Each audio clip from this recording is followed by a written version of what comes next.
A proposta dessa aula é convidar vocês para compreender o que acontece por trás dos efeitos e curas através da utilização do magnetismo, ou também conhecido como mesmerismo. Então, essa aula tem por base as pesquisas de Paulo Henrique de Figueiredo, autor dos livros Mesmer, a Ciência Negada e também a Revolução Espírita.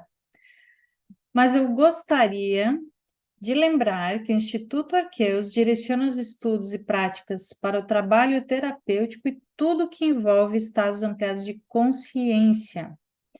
Então, somos envolvidos nas práticas e estudos de hipnose não verbal, parapsicologia e psicoterapia em geral.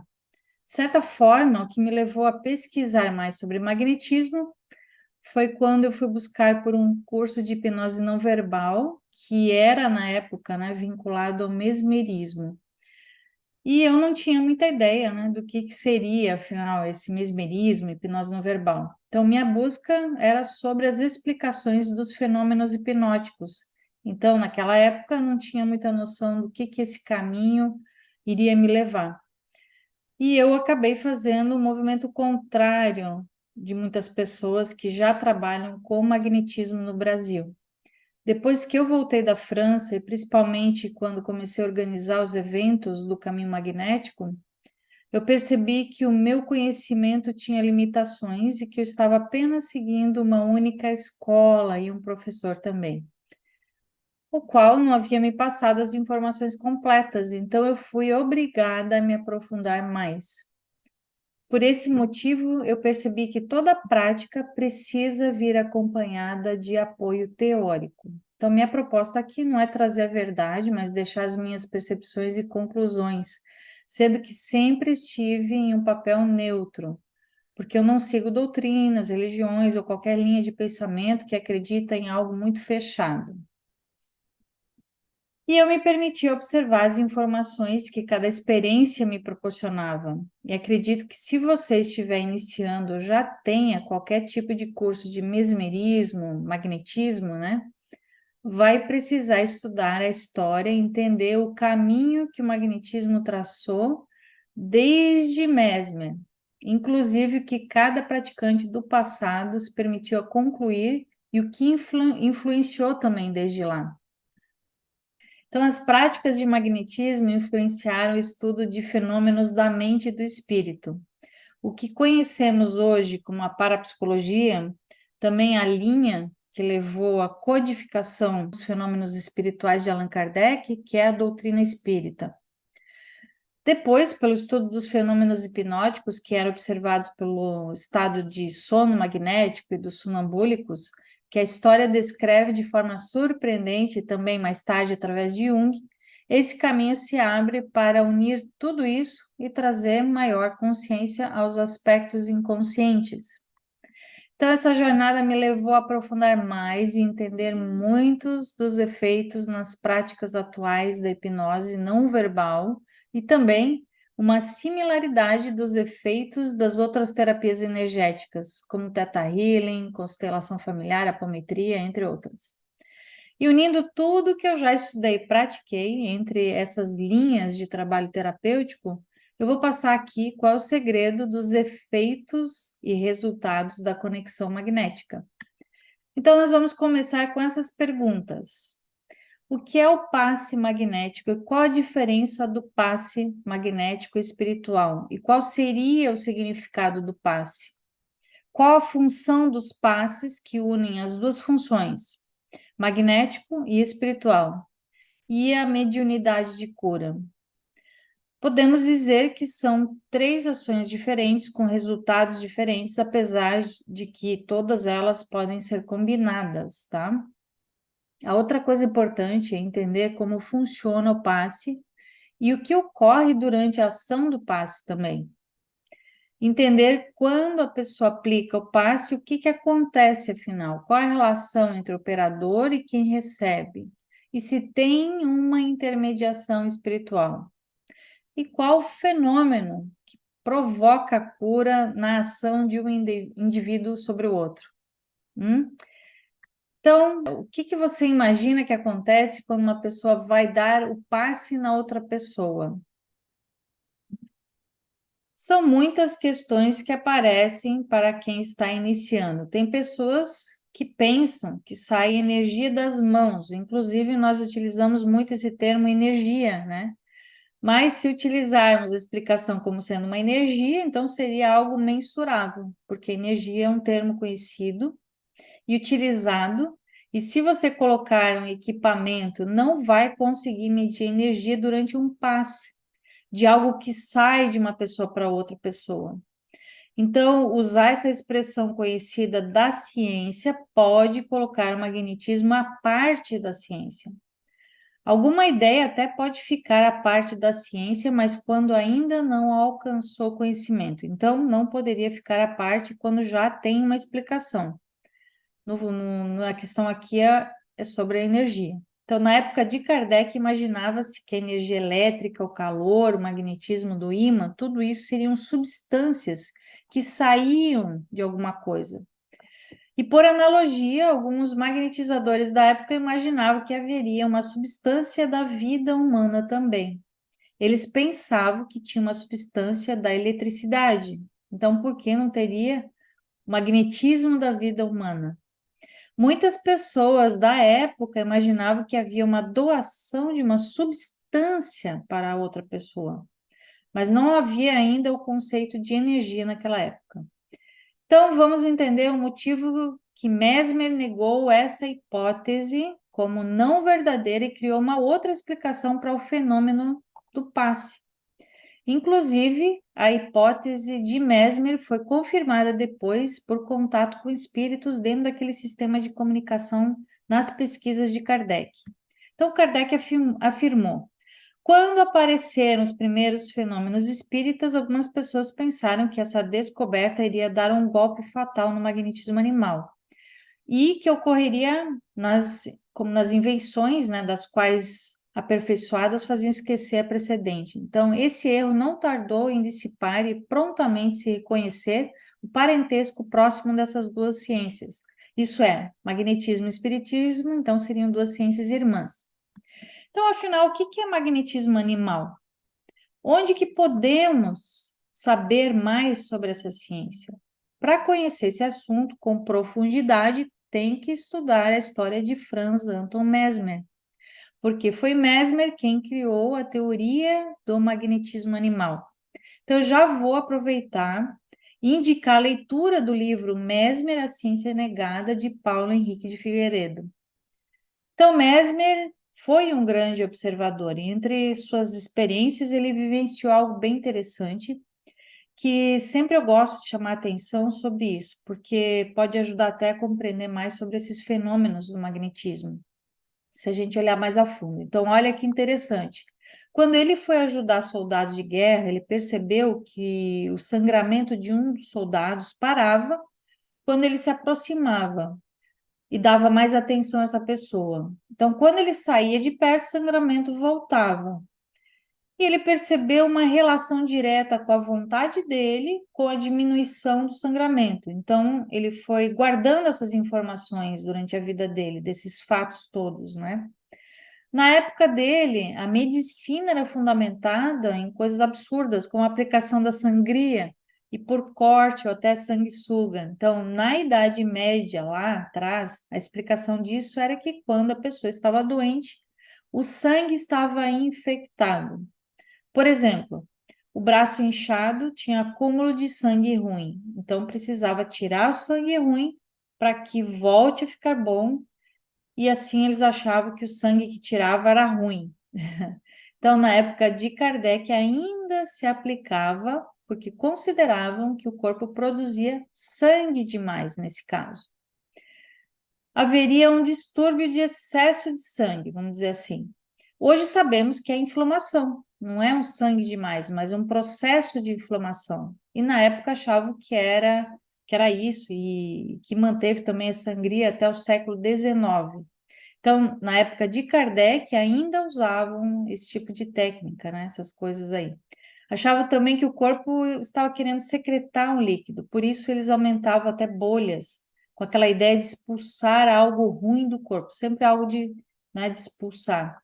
Essas ideias predominavam na época mas nada disso curava de verdade, né? Então, na mesma época que Mesmer estava buscando algo que realmente curasse as pessoas, um pouco depois apareceu Hahnemann, e ele estava em busca de algo novo. O Mesmer acabou chegando ao magnetismo animal e o Hahnemann na homeopatia. Então, podemos entender que o processo de cura do magnetismo é similar ao do processo de cura da homeopatia. O magnetismo humano funciona com os mesmos princípios da homeopatia. Kardec, então, traz essa conexão e mais à frente a possibilidade de tratamento com sucesso, com curas, ficam potencializadas com a combinação do magnetismo animal, da homeopatia e também do magnetismo espiritual, onde ele utilizava principalmente os sonambúlicos para observação e análise de problemas nas pessoas. Segundo Paulo Figueiredo, que teve acesso aos vários registros originais de Kardec, durante toda a sua vida ele continuou lidando com magnetismo e com sonambulismo para fazer diagnósticos e continuou também trabalhando com homeopatia e fitoterapia. Ele atendia muitas pessoas que pediam sua ajuda durante a vida. Encontraram registros que ele fazia atendimentos de muitas pessoas, encaminhava para diagnósticos, passes com sonambúlicos. Por isso, a atuação de Kardec foi grandiosa na compreensão dos efeitos e curas com o magnetismo. O magnetismo animal é uma ciência e também complexa, envolvida, né, na proposta de cura na ação de um indivíduo sobre o outro. Então, na época de Mesmer e também Kardec, a física não era adequada para explicar os fenômenos. Então, é surpreendente, né, que Mesmer fez uma nova proposta de explicação, propondo a teoria nos seus livros, escritos antes da Revolução Francesa no século XVIII. Então, a relação entre a compreensão do magnetismo pode ser observada pela similaridade de conclusões entre os livros de Mesmer, que são de 1780, e de Kardec, que só foi escrito lá para 57. Podemos observar no livro de Mesmer, ele propondo a teoria do fluido universal. E essa teoria foi usada no Espiritismo um tempo depois. Então, existe uma correlação profunda entre a teoria universal para explicar a cura e a teoria que Kardec encontrou na comunicação com espíritos para explicar sobre a influência e o mundo espiritual.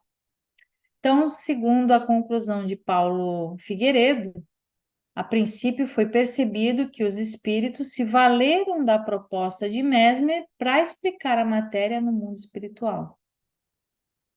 Quando Mesmer começou a aplicar o passe nos seus pacientes, e muitas vezes durava até 30 minutos, algumas pessoas entravam no estado de sono. Então, era entendido que o estado de sono do paciente era fundamental como meio de recuperação e da cura. Quem está doente não dorme bem, certo? Então, é uma associação imediata. O fato de não dormir bem prejudica a saúde, dificulta a recuperação. Então, uma das coisas que o passe magnético provoca é o sono melhor. Isso é imediato, e Mesmer entendeu isso. Então, ele provocava o sono pelo passe, mas algumas pessoas entravam em estado especial de sono. No início, em virtude de que Mesmer descobriu isso, chamaram de sono mesmérico ou sono crítico. Mesmer esperava o momento da cura, que era a crise, então chamou de sono crítico, e depois passaram a chamar de sonambulismo provocado. Quem descobriu o sonambulismo provocado, então, foi Mesmer. E esse nome é porque é parecido com natural, né? Quando Mesmer descobriu isso, ele começou a experimentar e percebeu, ficou também surpreso, que muitas vezes ele pensava em uma ação e apenas pensava, por exemplo, levante sua mão direita, só com pensamento. E o sonâmbulo levantava o braço sem que ele tenha pronunciado esse comando verbalmente. Então ele percebeu que havia uma comunicação de pensamento ali. Por isso Mesmer começou a utilizar mais os sonambúlicos e o movimento da cura através do sonambulismo. Olha que interessante isso, né? Mesmer começou a fazer uso do sonâmbulo para observar o tratamento de si próprio e também de outras pessoas. Até hoje faz essa prática.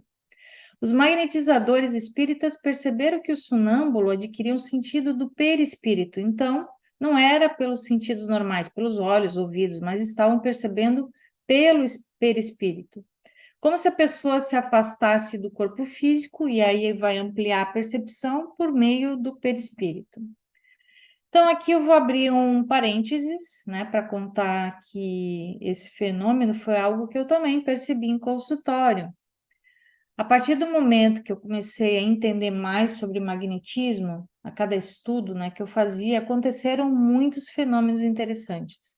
E também eu fui adicionando algumas coisas práticas, né, nos eventos do treinamento caminho magnético que traziam essas percepções mais apuradas entre alguns participantes. Em cada treinamento, com turmas diferentes, em cada cidade, país, as experiências eram diferentes e também muito surpreendentes.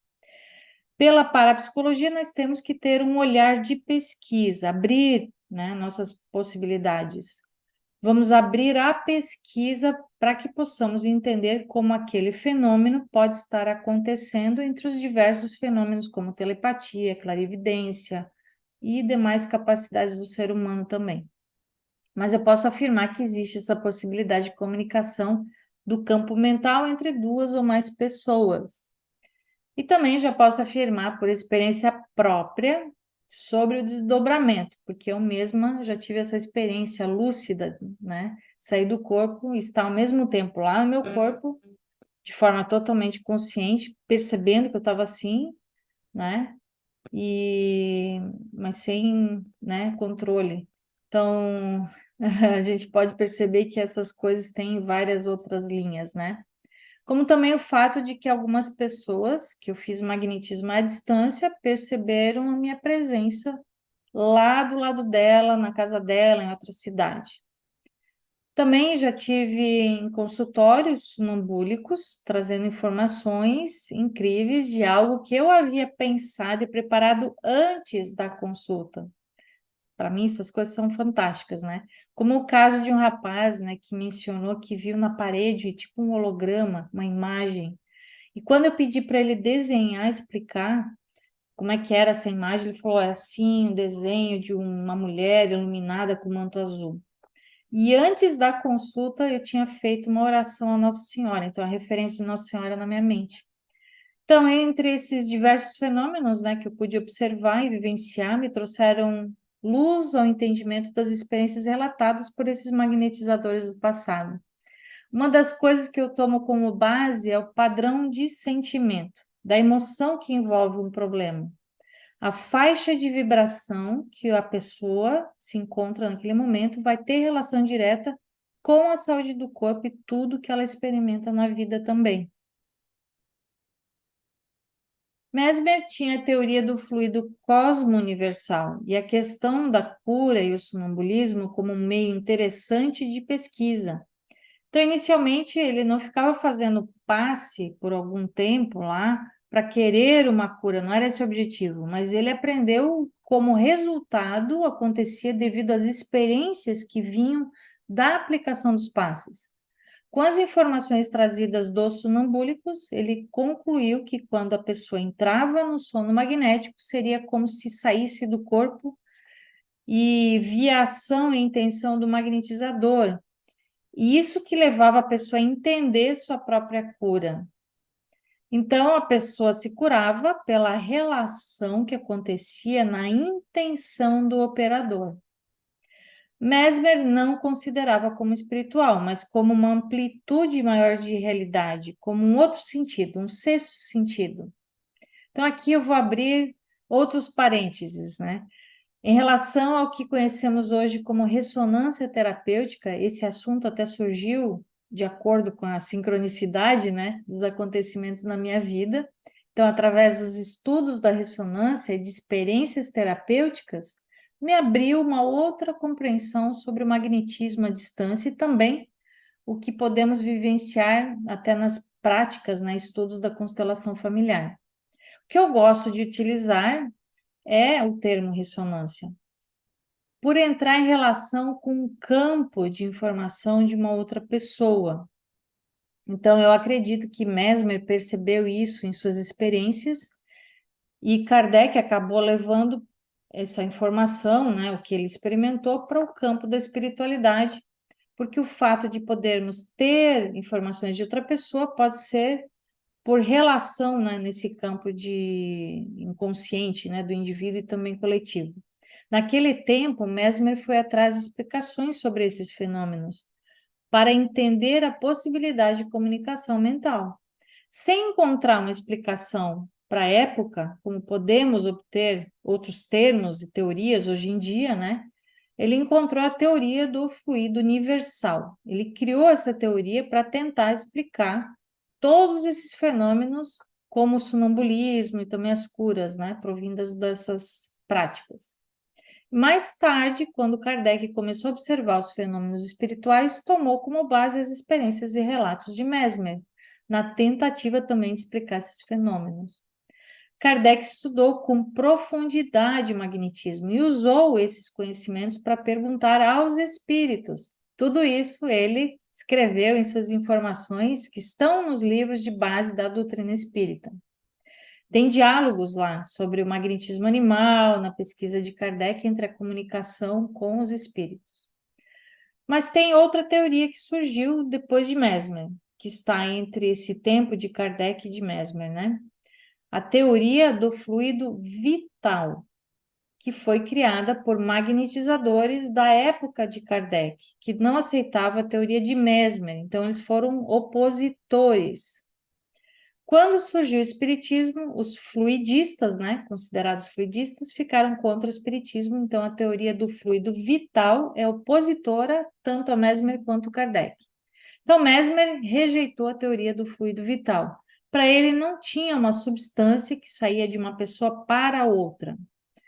Então, vou ressaltar novamente que todas essas informações que eu estou passando aqui estão numa pesquisa muito séria de Paulo Figueiredo, onde tudo tem documentação sobre o assunto, tá?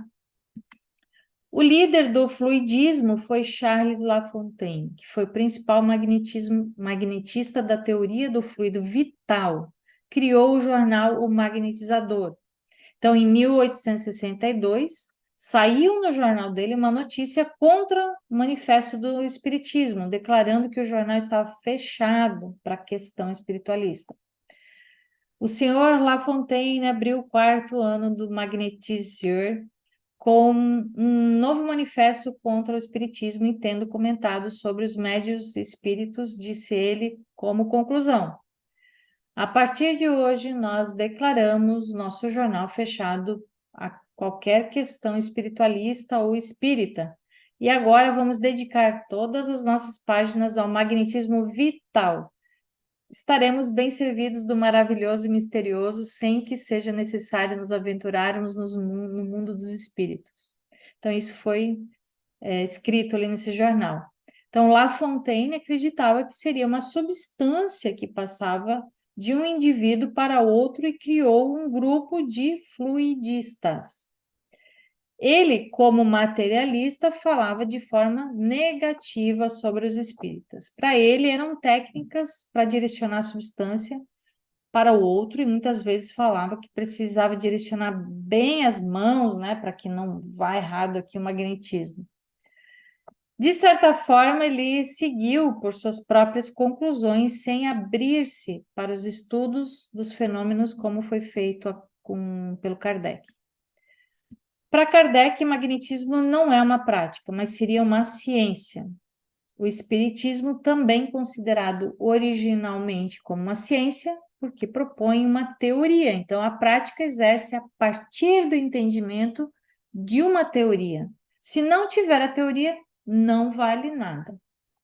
Por exemplo, nem todo médium é espírita. Então, para ser espírita, tem que estudar a teoria da doutrina espírita.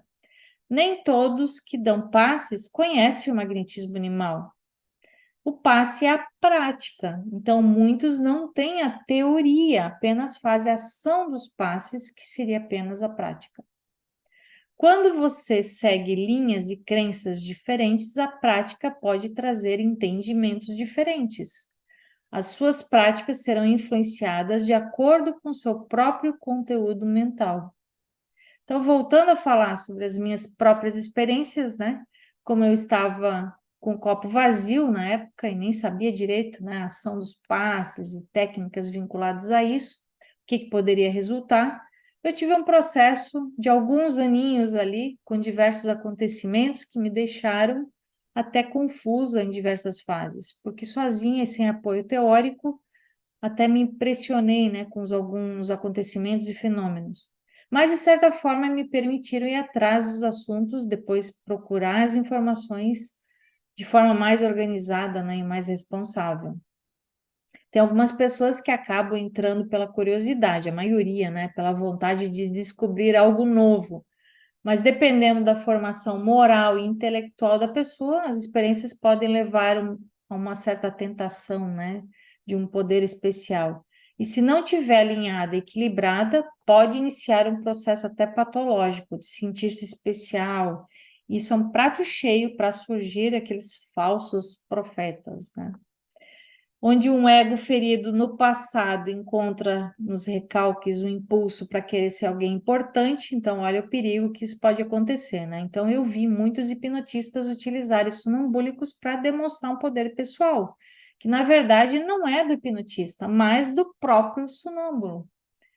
E entre as brincadeiras hipnóticas e demonstrações que fazem público, né, as pessoas acreditam num poder que ele possui, então manipulam, né, esse sonambúlico para aceitar os comandos. Ele vai acabar sendo um mero instrumento de manipulação dos seus desejos inconscientes, do que está fazendo, né? No decorrer do meu trabalho como trainer em mesmerismo, isso começou a me incomodar. E quando eu comecei a dar aula, eu vi algumas pessoas tentando mostrar que eram bons hipnotizadores. Um jogo de egos, que leva muitos a buscar a magia do mesmerismo para fazer demonstrações, né, para poder galgar o seu sucesso. Mas como tudo tem um motivo e aprendizado, esse movimento me levou a um processo profundo de autoanálise. Aí eu entendi o meu papel e minha trajetória até esse ponto aqui onde eu cheguei. Por isso eu entro agora na questão do segredo por trás dos efeitos da conexão magnética. Mas antes, eu quero dizer algo importante para quem deseja estudar mais a fundo esses assuntos. Você não poderá ignorar e nem julgar também as diferentes linhas de estudo do magnetismo ou de práticas religiosas também ritualísticas. Deve abrir a mente à leitura de todo tipo de conteúdo, como inclusive, né, da doutrina espírita, para poder formar o seu pensamento próprio, não correr o risco de apenas ser levado aí, né, por crenças vindas de outra pessoa. Não deixe que outra pessoa traduza coisas para você. Quanto mais você tiver julgamento e fixação em um único caminho, um único estudo, vai poder cair na ilusão. Por isso que eu sempre repito sobre a necessidade de unir filosofia, ciência e espiritualidade. O que eu percebi durante esses anos de experiências com magnetismo é que foi apontando, né, uma direção para que eu pudesse também observar Kardec, né, o que ele fez na continuação das experiências do magnetismo animal. Tudo aquilo que na época de Mesmer teve alguma limitação, mais tarde pôde se abrir também a completar nos estudos, né, mais de 35 anos de pesquisa de Kardec. Como também agora, no nosso mundo atual, já podemos encontrar mais explicações através do estudo da mente inconsciente. Aí onde eu trago também a importância das pesquisas e experiências de Jung e tudo que vem depois, como os estudos dos campos mórficos, da análise simbólica do inconsciente e assim por diante. Tudo isso é importante para que nós possamos evoluir e aqui, ó, criar o poder de pensamento. Estamos em um processo evolutivo e de forma lenta, claro, né? Mas está nitidamente crescendo em relação a novos conceitos. E por isso entendi o meu papel perante toda a história, né, que foi me apresentada até agora. Devemos começar a observar mais os fenômenos como capacidades individuais, tanto fisiológicas quanto da mente. Cada pessoa tem em si algum tipo de habilidade e que normalmente está escondida porque não é ensinado isso no meio familiar e muito menos na escola, né? Nós não aprendemos a desenvolver os sentidos extrasensoriais. Evoluímos na tecnologia, mas acabamos perdendo espaço natural e anormalizamos essas capacidades que acabam até se tornando sintomas, como muitas pessoas que apresentam síndrome do pânico, depressão, ansiedade, porque elas reprimem internamente algo que suas crenças muitas vezes não permitem nem a observação. As capacidades fisiológicas que cada ser humano possui estão à parte da formação moral e intelectual. Então, uma pessoa simples, sem conhecimento, pode possuir uma habilidade para prever o futuro, por exemplo, ler a mente, ter sonhos premonitórios, capacidade de cura, enfim. Como um exemplo, né, um médium de psicografia. Isso faz parte da sua fisiologia interna, a canalização, e muitas vezes sem o desenvolvimento moral e intelectual. Aí pode se tornar um sintoma se não for bem desenvolvido e entendido, né? Ou alguns que até utilizam as suas capacidades como meios de manipulação alheia. Então vamos lembrar até aquele caso, né, do João de Deus, onde ele fazia, né, as curas naquele espaço dele, só que depois foi demonstrado que as atitudes dele, né, como ser humano, não eram muito favoráveis, né, à evolução moral dele. Então, retornando aos efeitos do magnetismo animal, vamos entender que magnetismo animal e mediunidade de cura são diferentes, tá? Segundo a linha espírita, magnetismo animal seria promovido por encarnados. Existem diferenças entre os efeitos, sendo que o magnetismo espiritual seria feito por espíritos e existe mediunidade de cura, que é feito pelo encarnado com uma qualidade especial de cura. Então, no campo da mediunidade, existe uma questão fisiológica que vai dar uma determinada possibilidade e também em graus diferentes, e em capacidades maiores ou menores também. Mediunidade de cura depende de uma propriedade especial. Então, os espíritos que utilizam o médium de cura como instrumento. O magnetismo espiritual é a atuação do espírito diretamente em nós, e magnetismo animal ou humano, né, seria a ação fisiológica de um organismo sobre o outro. Então, qualquer pessoa saudável poderia aplicar. Consideram, né, como uma ação fisiológica, muito parecida com a homeopatia. Magnetismo espiritual, quem poderia aplicar são os espíritos de estados vibratórios e evolução moral e intelectual. Esse consegue fazer uma ação sobre o outro em relação para que a pessoa se erga moralmente. O espírito superior entraria em sintonia de tal forma, né, que ele se sinta motivado a aumentar a sua vibração. Então, o espírito não faz nada nele, só provoca uma sintonia. Interessante isso, né? Se não tem a vontade, a pessoa não quer e não permite. Então, o espírito não pode fazer nada. Podemos entender que Deus deu para nós o maior bem, deu o potencial da liberdade, mas o livre-arbítrio você tem que conquistar. Você conquista através da sua busca, então você desenvolve o livre-arbítrio. E o seu maior tesouro é a capacidade de controlar a vontade. O desenvolvimento da razão é a inteligência, você conquista a inteligência com o potencial de adquirir o conhecimento. O desenvolvimento moral é caracterizado pela consciência e para desenvolver-se moralmente você precisa ter o controle da vontade. Então, o desenvolvimento intelectual é da inteligência, o desenvolvimento moral é o controle da vontade. Tem relação com o quanto você tem o poder de controlar a vontade. O poder moral também é um poder de saúde, porque é o controle da vontade. Então, controlando a vontade, você vai saber fazer suas escolhas, entendendo quais das escolhas é melhor. Por isso, precisa também de inteligência para dar o apoio. Desenvolvendo a inteligência, aprenderá que tem mais opções. E aí, controla a vontade para poder escolher aquilo que é melhor para você. Por exemplo, quando você segue a moda, você não estaria controlando a vontade. Quando você assiste um programa de TV e é influenciado a comprar algo, você também não está controlando sua vontade. Quando você tem vícios, bebe ou faz algo por instinto, você também não está conseguindo controlar sua vontade. Então, a base teórica da moral é controlar a vontade. Em todas as circunstâncias que entende suas escolhas, você está exercendo seu poder moral. Então, quando você tem uma informação, entende o que uma certa ação pode provocar ou influenciar em alguém e ainda faz isso, você deixa de exercer o seu poder moral e assim você não eleva a sua vibração, tá? Então, o controle da vontade te permite também o controle das emoções. Mas você talvez esteja se perguntando, como que poderíamos controlar as emoções, se elas normalmente, né, nos tomam por completo em situações diárias? Então, precisamos entender que nós temos uma divisão interna entre o nível emocional e instintual. Tudo aquilo que impactou em nossa vida e você não conseguiu expressar ou elaborar a emoção que envolve uma situação, um problema, vai te dissociar da mente consciente, criando assim recalques entre impulsos, projeções e comportamentos durante toda a sua vida. Então, essas emoções acabam não sendo somente fisiológicas, apenas em um nível funcional instintual, mas elas ficam reprimidas, condensadas pela necessidade de entendimento.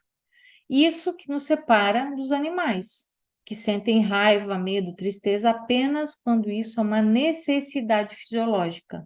Então, o animal não elabora mentalmente algo, ele não fica ali magoado com alguém que feriu ele, né?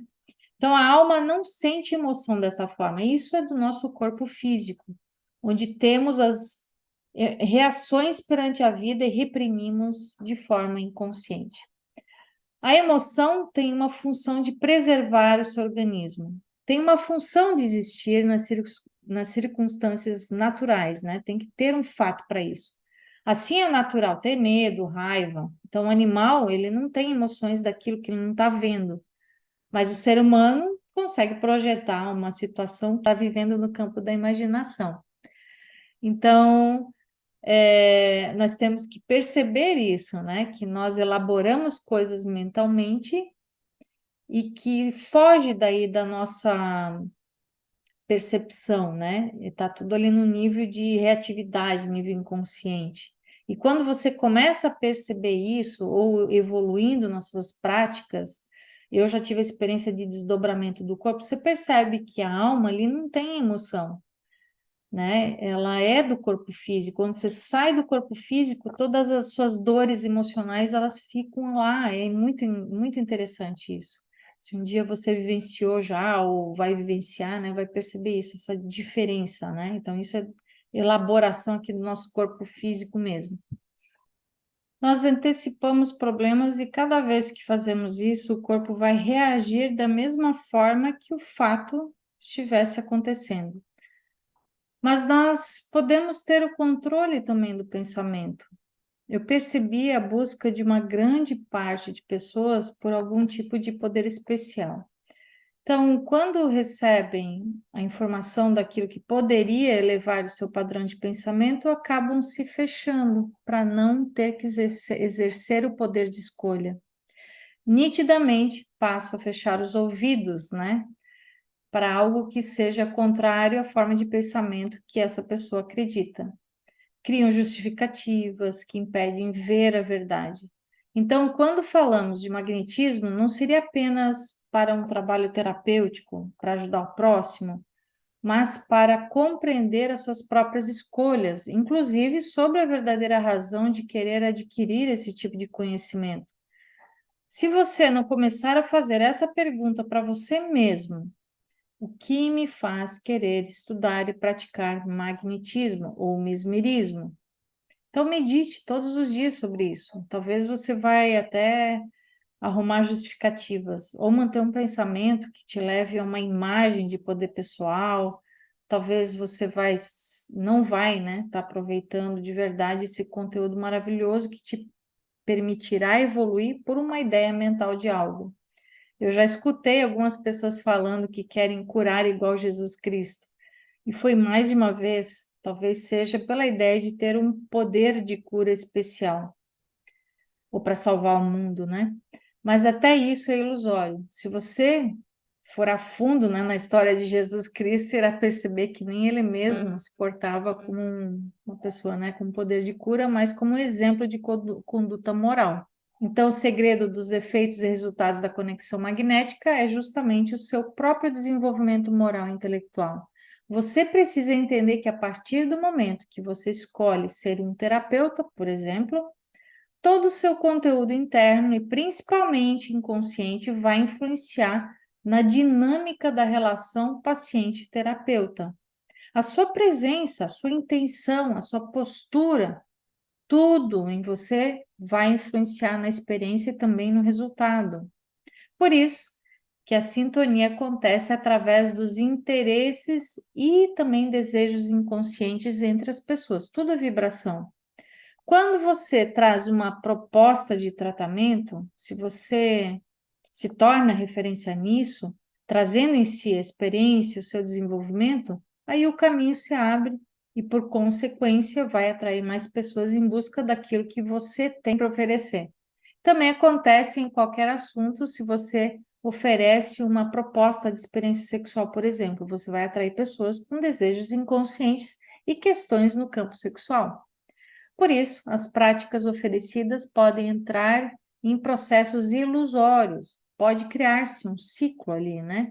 Se o seu conteúdo inconsciente estiver lhe dando um comportamento manipulativo, por exemplo, ou sedutor, você vai influenciar as pessoas que se encontram dentro de um determinado recalque interno ou qualquer tipo de questão que se relaciona a uma necessidade inconsciente.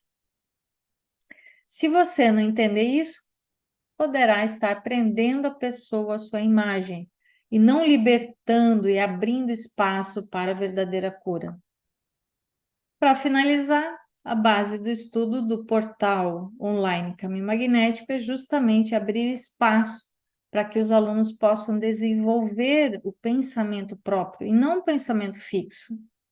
Estamos trazendo a proposta do desenvolvimento da vontade, para que você possa sair dos conceitos fixos, das crenças ou até ritualizações que possam te envolver em algo que não é da sua própria natureza e evolução. Por isso, precisamos compreender que na história encontramos pessoas que pensavam diferente em relação ao magnetismo, com uma visão mecanicista, que pensava que uma substância saía de outra pessoa. Essa ideia foi contrária a Mesmer e Kardec e historicamente surgiu em oposição à ideia de Mesmer. Então, segundo o magnetismo e também o espiritismo, a própria pessoa se cura e o instrumento da cura seria a vontade. Então, o indivíduo que aprender a controlar a vontade ganha liberdade de desenvolvimento moral. Não há como separar o processo de cura por magnetismo e espiritismo, né? Há um ganho pessoal do indivíduo, reconhecendo em si o próprio valor. Então, quando a pessoa se cura, não é você que está curando ela, é a pessoa que está se transformando para sempre, porque ela adquiriu o controle da vontade. Se ela chegou nesse ponto de desequilíbrio, se for a cura por questões emocionais, se for por uma doença em virtude do comportamento, a pessoa pode ter tido uma tristeza e surgiu uma certa doença, foi porque ela concentrou a vontade dela em emoções que desequilibraram o organismo. O mesmo poder da vontade que fica doente é o mesmo poder da vontade que cura. Se você aprender para curar-se, você aprendeu a usar a vontade para a vida. Começa a galgar novos passos da sua alma. A conquista é grande, por isso também é difícil, né? Dessa forma, esse conhecimento não seria apenas para a saúde física, mas tudo que te impede de ter uma vida em abundância. Conclusão: o passe tem uma única função. O indivíduo está desequilibrado, não está direcionando o controle da sua vontade, então o passo inicial é reconhecer a força da vontade, ir querer pegá-la. Então, o magnetizador ajuda o indivíduo a direcionar internamente a força da vontade. a cura da própria pessoa. O papel do magnetizador seria apenas ajudar na direção. Por essa razão, podemos compreender como esse conhecimento foi também evoluindo para a compreensão das conduções hipnóticas, sendo que o hipnoterapeuta faz um papel de condutor através da sua conexão e desenvolvimento, vai proporcionar um caminho mais assertivo para que a pessoa possa ir de encontro à sua cura.